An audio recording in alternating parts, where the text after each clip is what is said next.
Painting for PTSD, episode 2. I'm going to turn this just a hair so you can see that word right here over my shoulder, believe. Believe in yourself. I'll just get my table down here. Got my painting clothes on, as you can see. Paint shirt. I did an introduction 2 weeks ago. You know, I've got a military background. I'm retired police. I've worked in corrections. And PTSD is something that, yes, kind of vital and critical to us. Welcome, everybody. Thank you for joining. PTSD, episode 2 today is about admission. And I'm 57, and it wasn't until last year, 56 years old, that I finally admitted to my wife I had PTSD. And I kind of hinted like, some things maybe bother her. She said, you know, I think you take activities to deal with PTSD instead of talking about it. And I didn't, listening to my wife, I kind of agreed, I kind of disagreed. Wasn't having nightmares, didn't feel like I was having things bother me and trouble me. Just checking on here on the comment. Hey, Marcus. But it was some things that happened last year. And I finally looked at her and I said that, you don't have to have dreams. You don't have to have sweats. You don't have to have anxiety or panic attacks, be in the hospital every week. Doesn't take a diagnosis. Don't have to have a counselor. I don't have a counselor. Doesn't have to have all that to have PTSD. And thinking about this for a while, I've done some different lives and podcasts on my YouTube channel, teaching self-defense and corrections. And decided a couple weeks ago, I really felt led to take some time where I can just sit down. Law enforcement career, do not have any college degrees, especially not in psychology. I've been to counseling, to anger management before. Didn't go very well. Didn't sit well with some people that have a wall full of diplomas and no experience. So, my wife and I, we talked, and she'll be a part of this episode. She's very good at painting and crafting. Just me today. But I've got this, I'm not artistic at all. Paint by numbers, basic thing I got for $5, Hobby Lobby. Michael's, something like that. Paint included, tray, everything. But you know what?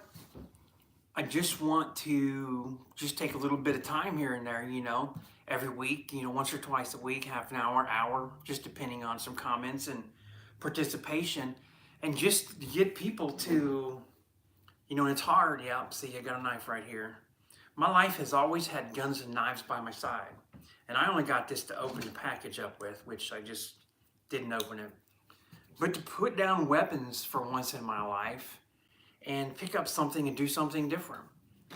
There's a little bit of paint on my shirt, a bunch on my sweats here, sweats are probably 5 years old, doing housework, whatever, over a period of time. But I admitted it. 4 years ago, in May of 2020, when the George Floyd incident happened, that really triggered some things in me for the second time. And I'll tell you this before I tell you about the first time.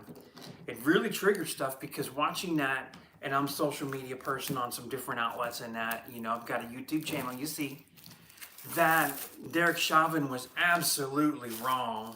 That was brutal what he did. Now, we're not going to get into discussing George Floyd, anything about his history, the drugs he was on, anything like that. Ultimately, and I've taught defensive tactics, self-defense for 27 years. You get into it with somebody, you fall to the ground, the unwritten rule is you got 30, 45 seconds. You need to get your knee off the back of their neck and their spine in the red zone. And all law enforcement are taught. And it's like, imagine if I just, drew a kind of a dummy face, body, the outline of a body. And then the green areas are your target. The yellow, they're for like joint manipulation. It's your joints, your wrist, your elbows, shoulders, knees, ankles. That's joint manipulation. Sorry, my words here. But it's not your primary area, for striking, blocking, stuff like that. Pressure points, that's all the green spot. Collarbone and up is all red. The spine is red. So you get an altercation with somebody, and you're into this red zone. You need to get out of it as fast as you can, get a little bit of control.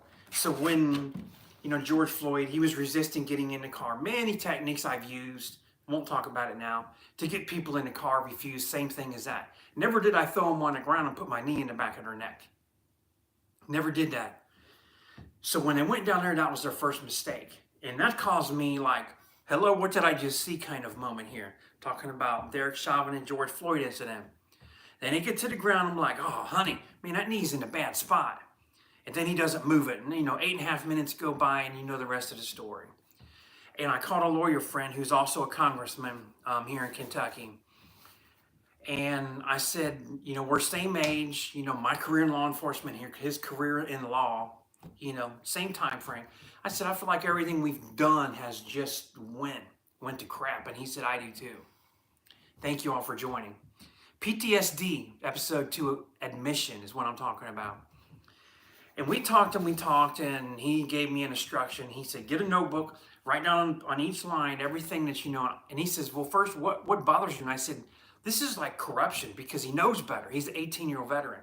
He said, okay, Steve, write down on your notebook on each line everything that has been corrupt that you are aware of, knowledge of in your career.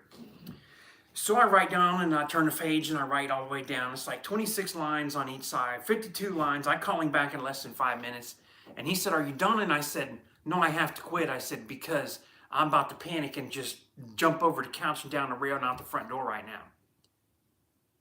That kind of was my first clue that things bothered me from my past career in law enforcement. And by this time I was done, from the military, from police, from corrections, done, retired from that. I was in the private sector. Last year is when, I finally, in May of 23, I began writing my third book. I have 2 other books. You'll find them on Amazon, called Why People Kill, Looking Deeper for Answers. And I'm sorry, I don't have them laid out here with me today. I just got some paint. Painting for PTSD is what I'm talking about. It's what I got here, paintings. It's what I want to try and start, slowly start. But my third book I started writing, and I got about 4 chapters in, and I stopped, and I told my wife, and I was like, I came home. I was working at Spectrum in telemarketing for a little bit, trying to get away from law enforcement. And I came home and I said, honey, I have PTSD. And she just looked at me like, yes, I want to say it out loud. Because by saying it out loud instead of just talking and watching things, that's just skirting around. What am I watching today? Gerard Butler movie, London is Falling. Why? Because when I watch movies like this, that I hear gunfire and I hear this type of noise, that kind of helps me to find some balance. I thought. Sometimes it causes triggers and anxiety in me. Now, I've been shot at, had people try and stab me. I've been in some violent things in my career. Mufflers aren't a trigger for me. That gun sound of them, gunshot mufflers, that's not a trigger for me. There's other things. It's certain noises. Screams are more of a trigger for me. Watching TV and movies, and especially in the hospital, and, the doctor comes out and shakes their head no. I've been there in a hospital with families, and the doctor comes out and shakes their head no. It is terrible when I hear that scream of a parent. Let me tell you why. Just one incident here. Why? My last night of third shift, it was around 2003, before I had enough seniority for days to finish out my police career. Last night of third shift, like 5:15 in the morning last night. Get a call, hey, they didn't call me hey on a dispatch. Dispatch calls out my call sign, 3 Baker 41, third shift, B for Baker, because that was for the county units. We had county in the city, Florence, Kentucky. I worked for Boone County Sheriff, all on the same radio network. 41 was my district. 41. It was broken down. That was the north part of the county in Hebron around the airport. It's Rebecca 41. It's Rebecca 41. Go ahead, give my location. You always do that.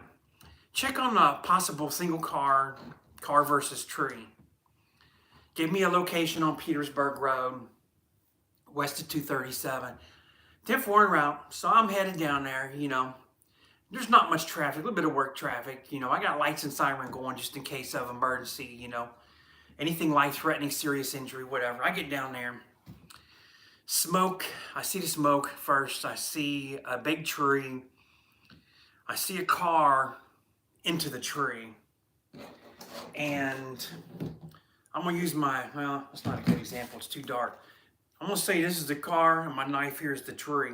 And I pull up and I see this car smashed dead in this tree, big enough to take about 3 people to wrap your arms around. Bear with me. If something happens a minute and I call dispatch, yeah, I gotta head on versus the tree, roll the ambulance. I want to get them going. Ambulance was, probably not up for breakfast yet, 5:15, 5:18 in the morning.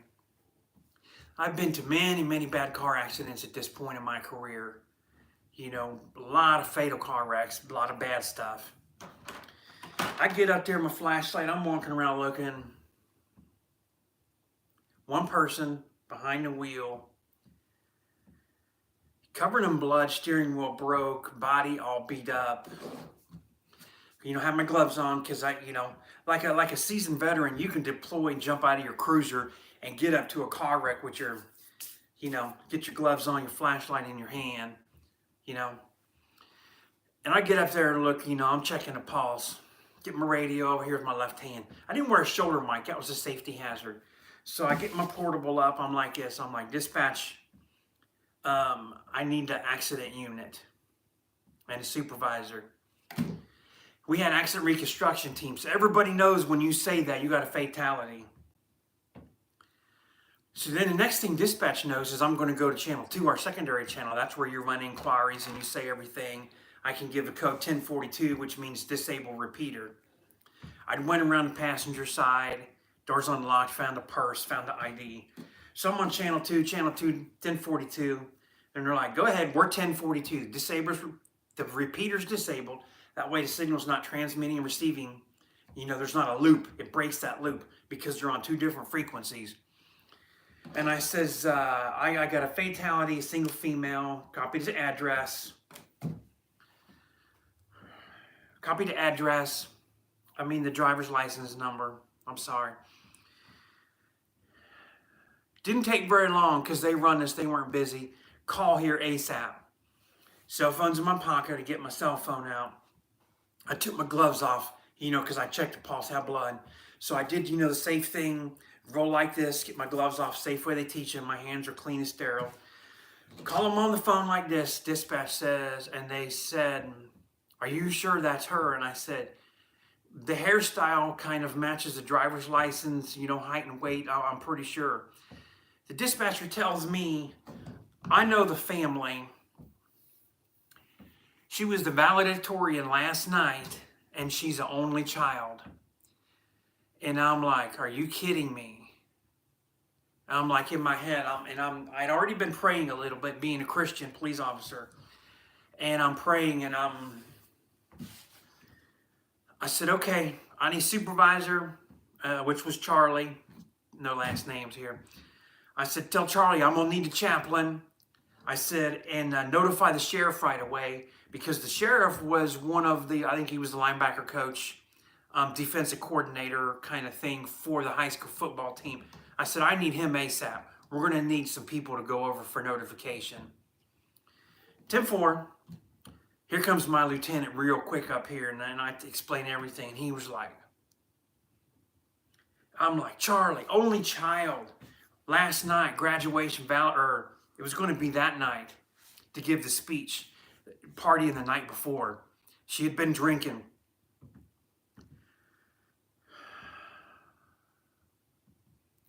And here I'm looking at her, and I have to go, and I know.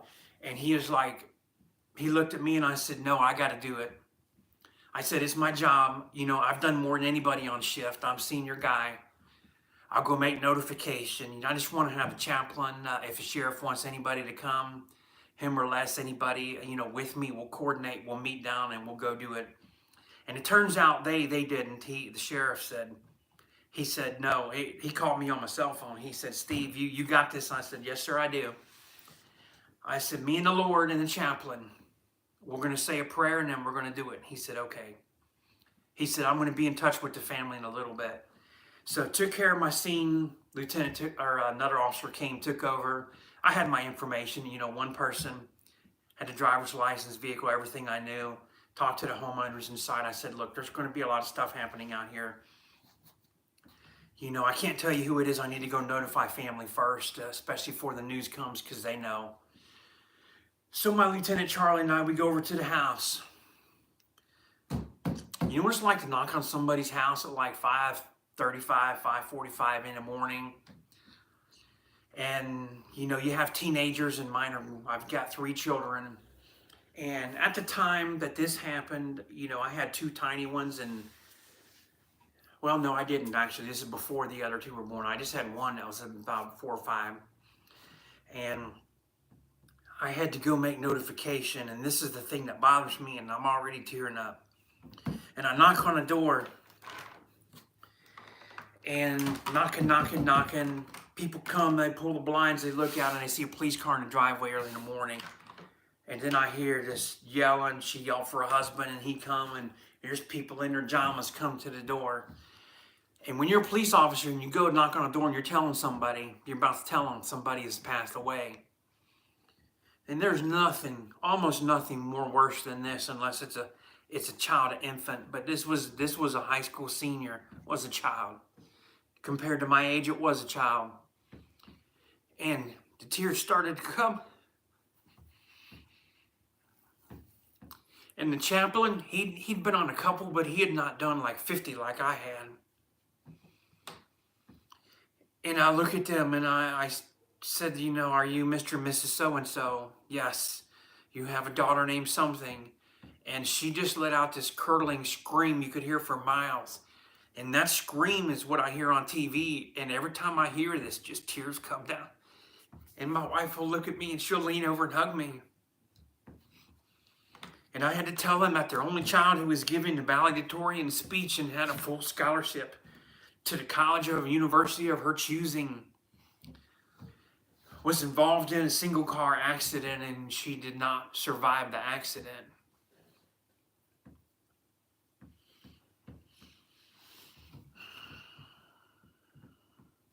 In that moment, I wasn't thinking about PTSD. I was thinking about my job. I have to tell them I have to do this. And there's occasion as a police officer, you see some really horrible things and carry out babies and babies dying from SIDS that are terrible, and you shed a tear. I hope you shed a tear. Military people, I hope you've shed a tear sometime in your career. And civilians, I hope you've never seen anything like this, but if you've seen anything this tragic like this with the death, I hope you had emotion enough to shed a tear, and you could be man enough to say you did, woman enough to say you did. I've worked in jobs for 29 years that's all about macho and ego and testosterone and alpha male stuff. And I'm telling you now, it's great, and it's a bunch of crap. Bunch of crap to tell people. I haven't even got started painting yet. Painting for PTSD, folks. I'm Sergeant Beats Larson, call me Steve. This is episode 2 called Admission. And this really bothered me this night.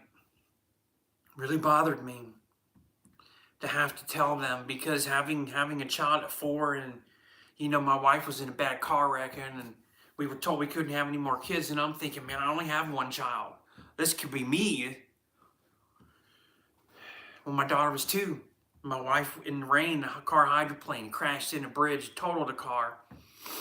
Wife and daughter came out, not injured, not a scratch on my daughter, 2 years old in the car seat. So I'd already had at least 1 parent scare. You know, somewhere in my brain that, like, you know, and Charlie later on that day, you know, it was my last shift. We had our 3 days off. We went different ways. I went back to the hospital after notification. He went in, finished up his shift supervisor stuff. He called me later that night to make sure I was okay. Had our, couple days off and then came back. We worked 4 10s. So I had Friday, Saturday, Sunday off. Came back Monday, and I'm always early and he's early, and he like, hey, talk to me. Everything okay? Oh yeah, I'm fine. It was this. I said, it's just tough. And Charlie has 2 kids and everything's good. And we were back to normal. Life went on. When I retired from police in 2008, about a year later, my wife's Uncle Andy, a year or so later, 2 years, but he lived down the road. We'd cook dinner and run it half a mile down to him and take a little visit. I was there with him. He had a heart attack. He was in the hospital several months. Things went bad.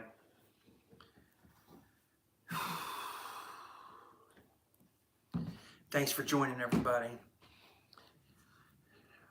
When he got infection and things got worse and got to the point of hospice, and they called the family in, and we were there when the nurse came and the doctor says, we're going to take him off of the machines and everything. He's just, we kept him for y'all to say goodbye.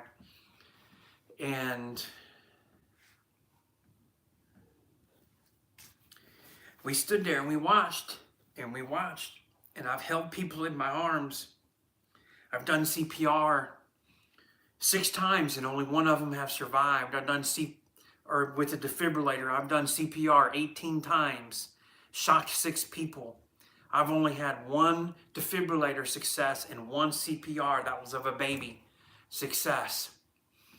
I've had a lot of death in my hands and stuff.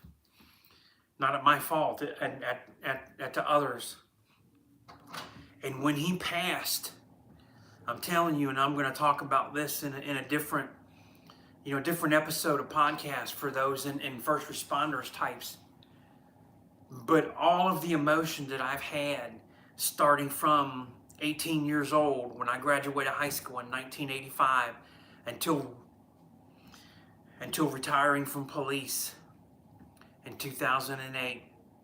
All that emotion that I had compartmentalized and not allowed myself to have during all these incidents, they came out at once on that one day. That was the second biggest clue I should have picked up on. My wife picked up on it. Are you okay? And I said, yeah, it's just really sad. We were just close, and I feel bad. I feel bad for you and everything, and the funeral. And I've been married for almost 30 years, and I listen to my wife all the time, and I don't know why I just never admitted to her. Admission. Don't drink alcohol, no drugs, never did any of that. Got a bunch of police friends, alcohol, military friends, and alcohol ruined their marriages and families and everything, their lives. Just didn't do it.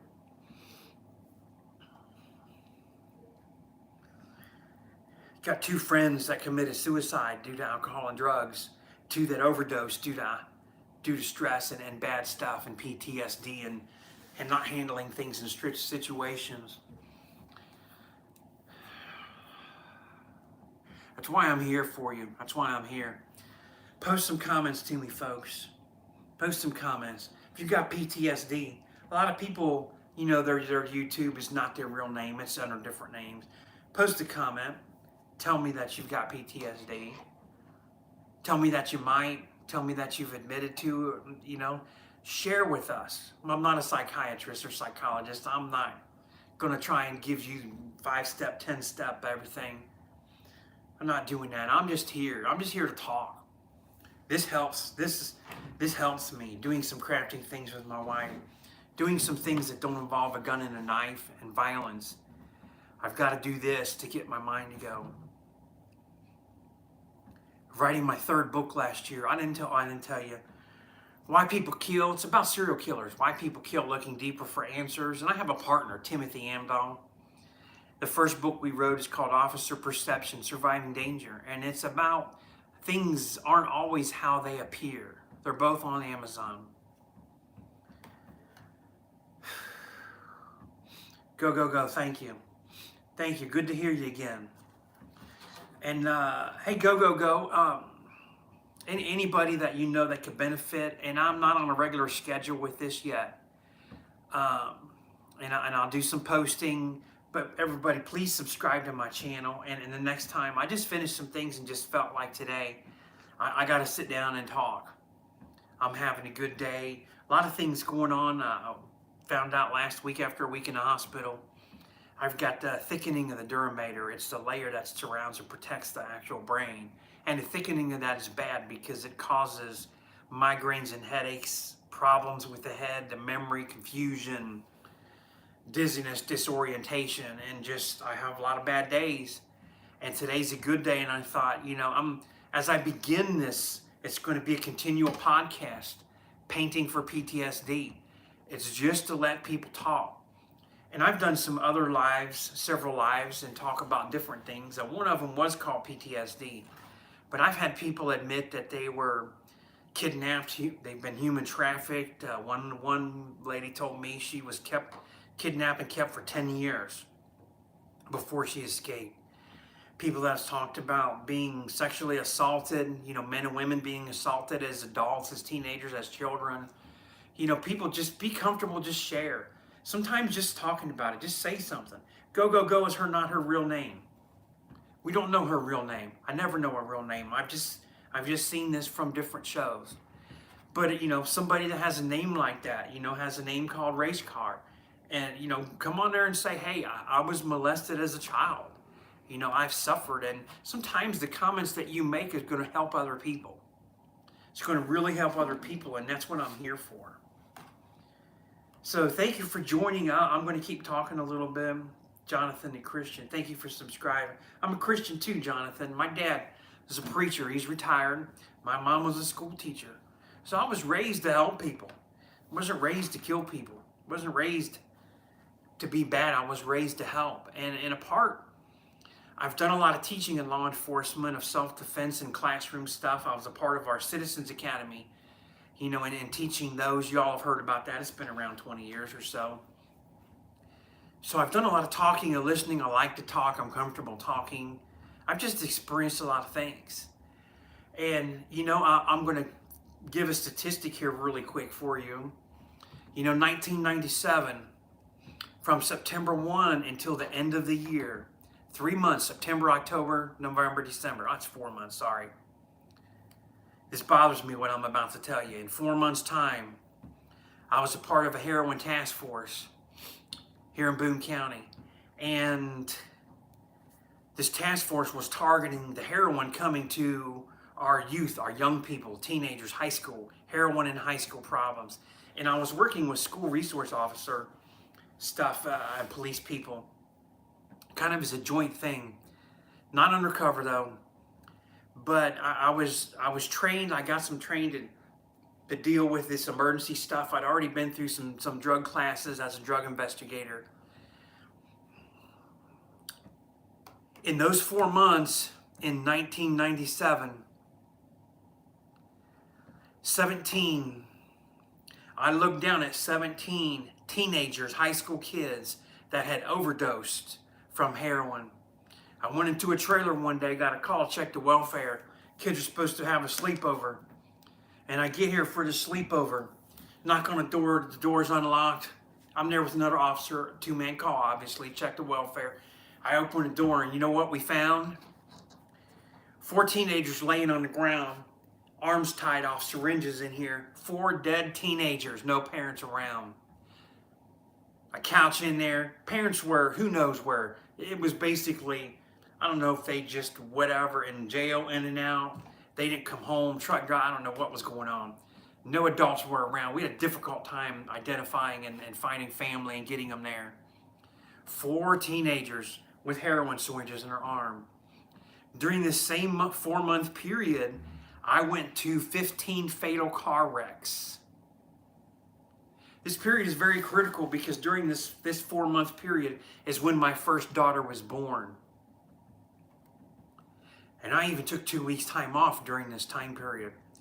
So 4 months minus 2 weeks, 3.5 months, 17 high school kids that had overdosed from heroin and 15 people that had died in car wrecks within 3 months of my first child being born. You think that doesn't build up later and cause PTSD and stress? Well, I'm telling you that it did. I'm telling you that it did. It did. And I thought as my oldest daughter started to grow up and to get like in the, 5th, 6th grade and a little bit higher towards the middle school, I worked a lot of drug cases, and a lot of times, I'd go meet my wife and daughter for lunch, for dinner. Hey, how's your work going? Anything going on? Well, my wife would know because I'd always tell her. Every time I make a drug arrest, I'd tell my wife. I'd text her or call her. And I could open my trunk many times and show my daughter, this is what cocaine looks like. This is what meth looks like. This is what heroin looks like. What marijuana looks like.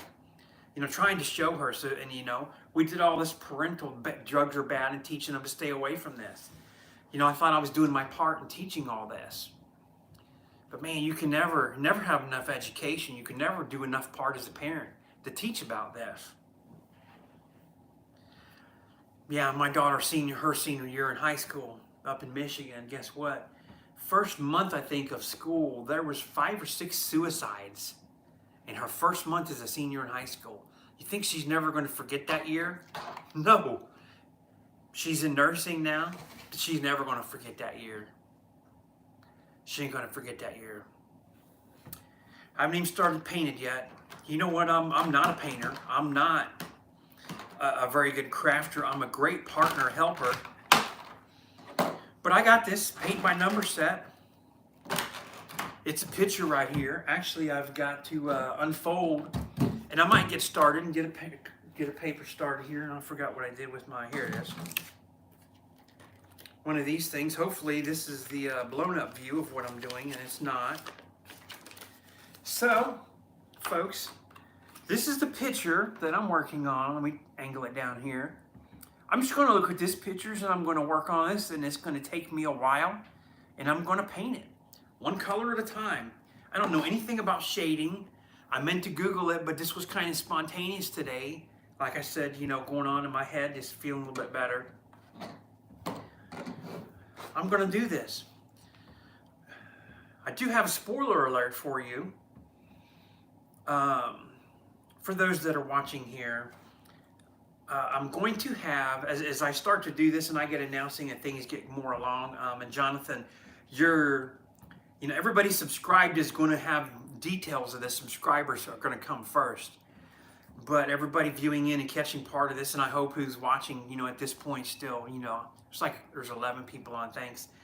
I just talked to graphic design people today and going to have some shop stuff built up where I'm going to have 2 different shirt designs and ball hat designs that people can get about Sergeant Beast Larson.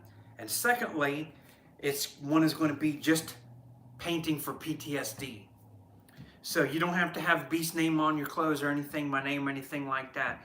But if you support painting for PTSD, you support mental health awareness, PTSD. And I want to grow this. I want to get this channel to grow. I want these numbers to be in the thousands. I want to get it set up where I have certain days and times. I got to get through some medical appointments and testing about why this layer. 4 days in the hospital, CAT scans, contrast, no contrast, MRI, spinal tap. I'm on a board up on an angle like this, like floating in the air, and they're taking drip out of my spine, taking my fluid drip. You know how all that stuff goes. But, I don't work as spine surgery. Everything is just completely off in my life. Changed in my life. That's all gone. My whole world and everything that I knew before was gone. And I had to agree to the surgeon what he did to my back. Hey, are you willing? Are you ready to do this? I said, I'm falling down every day. I'm in extreme pain every day. I have no structure functional in my body. I have to have surgery. So life-changing surgery. You tell I'm not working out less than I'm going to lose my muscles. Oh well. I'm not going to lose my brain and my heart. I'm not going to lose my faith. So faith is what got me here today, because 2 weeks ago, God answered a prayer to me and told me, start a podcast called Painting for PTSD. So when I get this stuff done, you're going to see me with the hat. You're going to see me with the shirt. And it's going to get little paint marks on it like this one does. But I'm going to continue to do this because I want to provide the unprofessional outlet for those that have PTSD. I want you to be able to find at some point in your life, and it can be, and I'm talking to, I've got a friend now, a policeman that was shot and is paralyzed from the armpits down. He was shot by another police officer about 6 years ago. I would bet he has PTSD. I would bet he has depression and some other issues. His arms work, and I bet that he would sit down and paint. And that might be an episode down the road, is to get together with him where we sit, take my folding table right here, fold it up and go down, wife and I, and maybe we sit down and the three of us just paint and talk about things. But I'm not talking about PTSD just for law enforcement, for military, for those that have become victims. There's another part, or there's several. Here's another element that causes a lot of PTSD in people. And this happened to me yesterday. I go to the doctor, to orthopedic, because they said this numbness and stuff in your hands and other body parts that are numb and tingly and don't feel, the stuff in my neck. He said, oh, your degenerative disc, you got some bad stuff going on. He's like, Steve, you're 57, arthritis, you got a bunch going on. I don't need to do surgery, and there's nothing pinching a nerve to cause this, so I got to go do tests. So here's the issue that causes people when people have chronic pain, when they have injuries, not being a victim of a crime, not being involved in violence where they've hurt people or taken lives and more. What about people get hurt in car wrecks and have loss of limb and loss of feeling and pain? My wife has a nerve disease, complex regional pain syndrome, CRPS, pain really bad. It's terrible when you're in pain really bad, because you probably wear your pajamas 4, 5, 6 days a week and you can't get out of the house because of pain, because of depression, because you can't eat, you're nauseous and you're sick. That's PTSD right there. How about when you've been to the doctor for 4 years and they've tested everything twice? Second opinion, everybody's tested.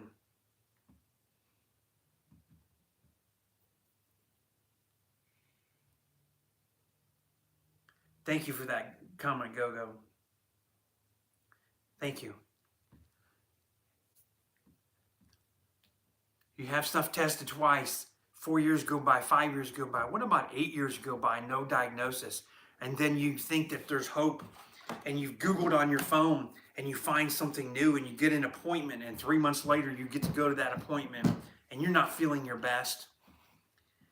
And you go with high hopes, or you're having a really good day, like the best day of your month or 3 months is the only day that you go to the doctor on a day that you absolutely don't look like a semi ran you over in a plane parked on your body. Yesterday at the doctor at orthopedic, the PA and the doctor are like, you just don't look good. You look bad. I didn't look like today. I'm just having a good afternoon right now, and I'm just talking. But you go to the doctor and all of a sudden they tell you, well, it's not this, it's not this. We've looked this up. We checked 12 things. This is negative. Your blood is negative. There's nothing new here. You're not diabetic. All these things are negative. This is a new doctor, your first visit. I don't know. Let's try this. I've already done that. How long ago? Okay, well, maybe let's try this. I'm going to have to do some research. How about if you come back in a month, give me a chance to look stuff up and come back?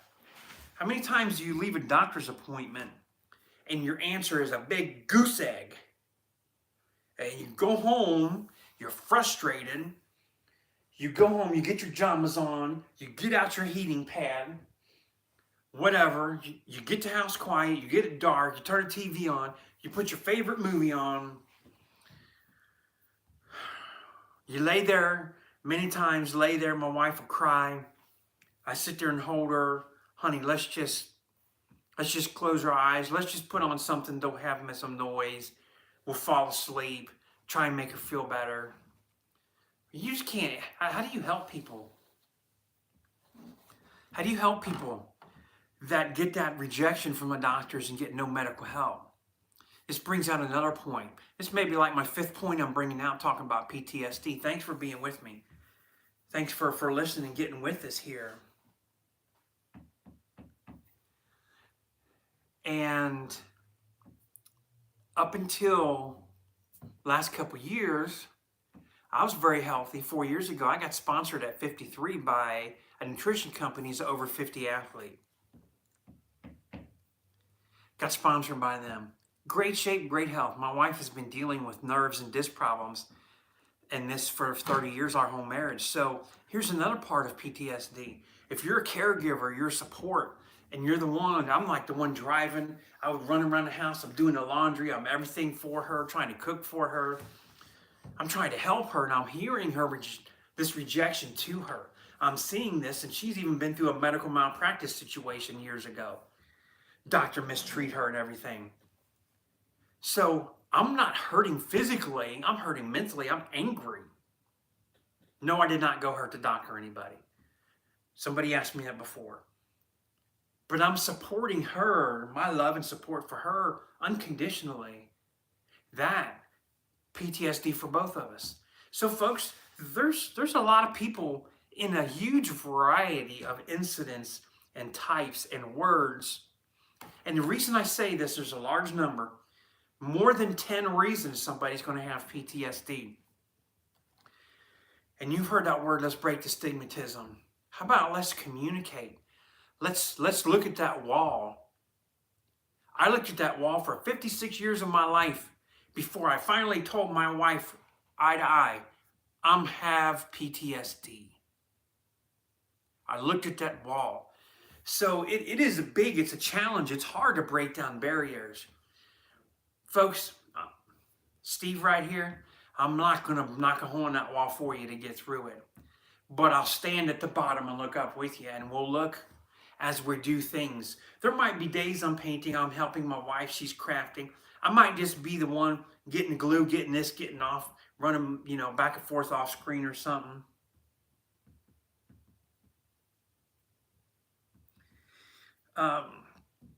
Lila, good question. I'm going to finish my sentence and I'll tell you, Lila, thanks for joining.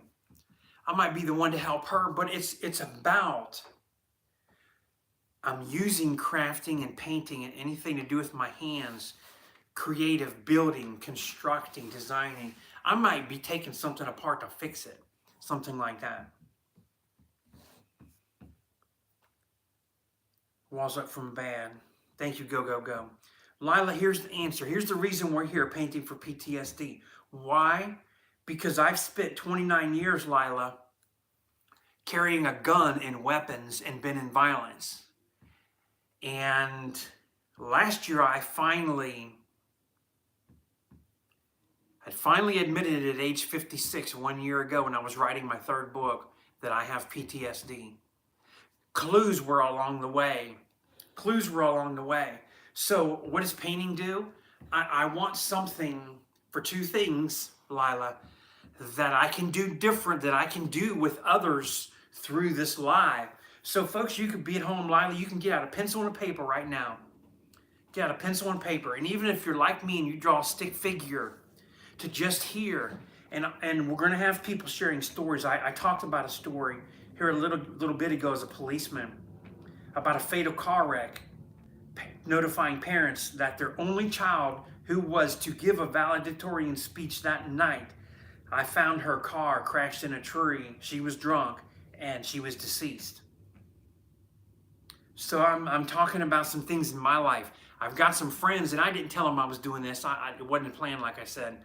But I'm going to have some friends that are going to be on here from the law enforcement community that are going to talk about some things. I'm going to tell a story or two because it's hard. But sometimes by talking about this to others, it allows me maybe to finally get it off my chest. Why? Because in my line of work, Lila and everybody, and go, go, go, as a police officer, as you become an investigator in a scene, go to a bank robbery and somebody's been shot and killed in a bank robbery. What's the first thing you think? You can't just stop and kneel down and pray, and just take your time and have a prayer and pray for the family and everybody like that. It's a crime scene. You've got a victim, you've got suspects. So what you're doing as an officer, your brain, you have like a checklist. Like all of these different colors on this page, this is like a checklist on a crime scene for police officer. Make notification, Anybody needs first aid, call an ambulance, give description, what first aid is needed, fire department needed, what equipment's needed, suspect information. Our suspect's still there, obviously, stuff like that. Is the scene safe? Is it dangerous? You're going down through this whole checklist. And when you do this at a crime scene, at a fatal car wreck, at a bad scene, or at a scene, bad relationship, abuse of a child, sexual assault of a child, you go through that checklist, you compartmentalize this. And I'm going to tell you on episode 3, another big clue to me that I had PTSD. And 2 people have told me. One of them I write about both of them in my book, but they'll surprise you who they were. One's a good guy and one's a bad guy.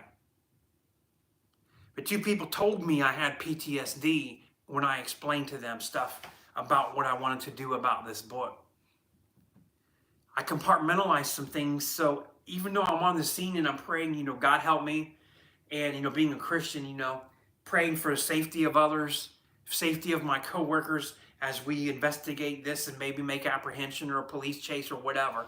Those things come in mind. You're praying and you're evaluating and you're doing all this experience. All this comes into play.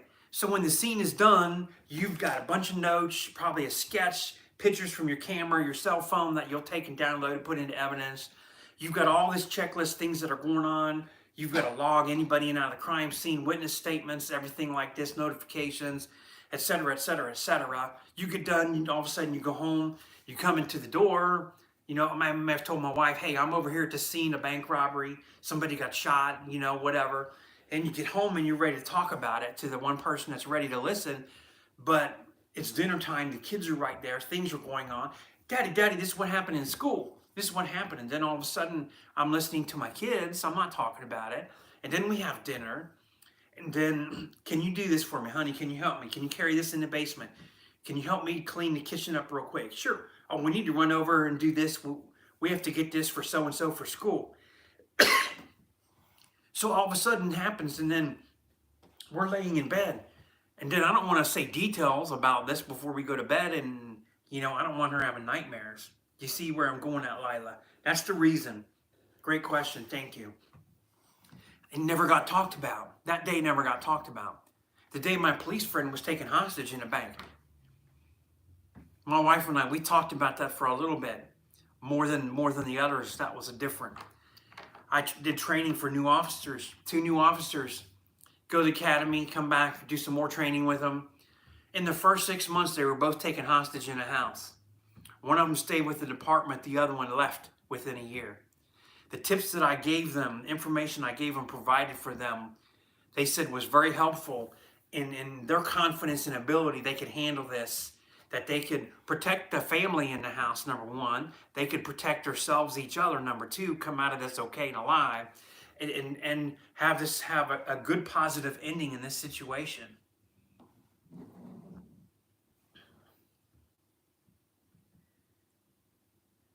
Thank you, Fatal Confusion there. I appreciate that.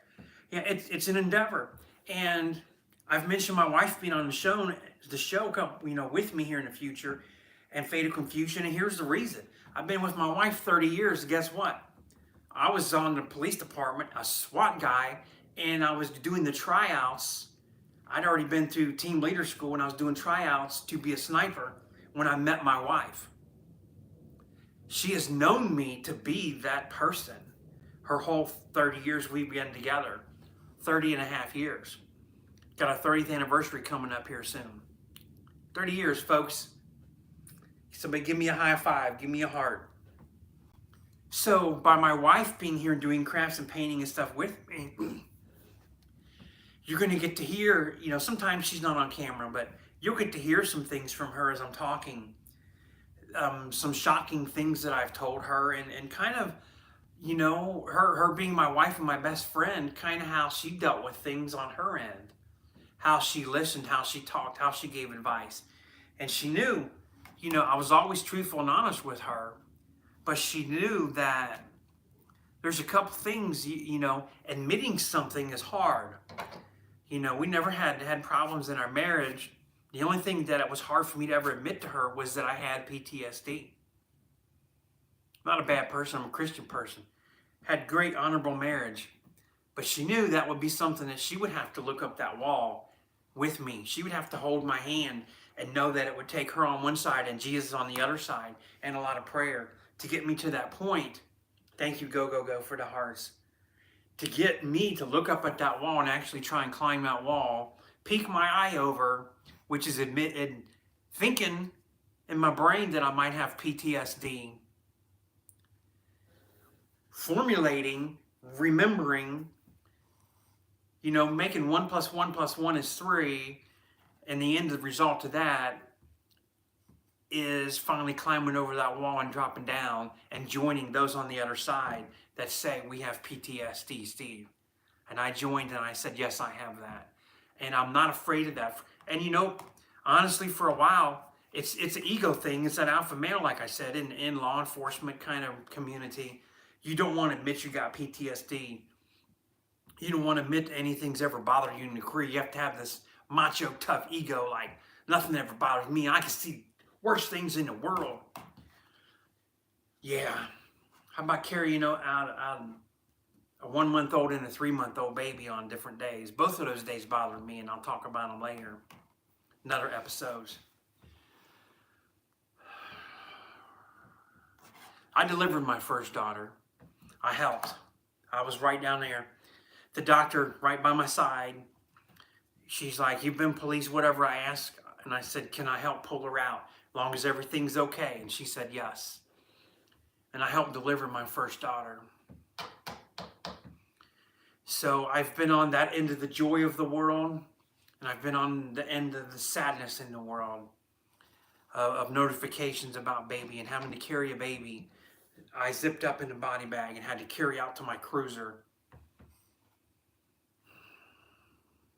I didn't put that baby in the trunk or in the back seat. I moved my stuff and I laid that baby in the front seat. That's the best that I could do. And I was the one to take to the hospital. The baby didn't deserve to be laying in a trunk with my gear or in the back seat where the prisoners go. A baby deserved to be in the front seat with me like that. It was just a complicated thing with the coroner, and I was supposed to just meet, and I had to do this.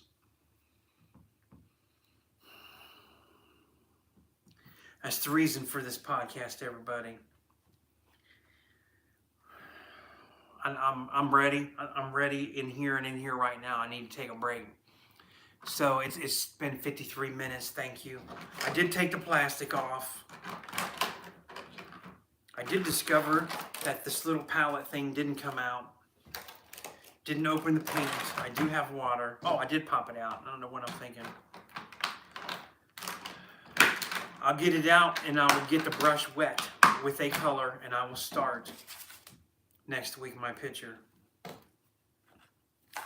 Thank you, everybody, for taking the time. I'm going to share this out. Tell everybody. Share this link with your friends. Share this link. Tell them to subscribe. If you know somebody who's got PTSD, I'll put this when I'm sharing it out too. Just share the link. See if they'll get on and they'll listen with me a little bit. There'll be some times I'll have some special guests. It'd be great to sit down with some folks. I've got 5 friends. I worked in a prison in Georgia here as I end. 5 friends that were stabbed. One of them was stabbed 13 times in the head and neck on the stroke side. On the left side, he's still alive. He's got grandparents that live up here fairly close to me. One day if he comes up or whatever, maybe I can get him to sit down and do some painting. Maybe not even talk about something, but just make a short video with him. Just to be in my presence.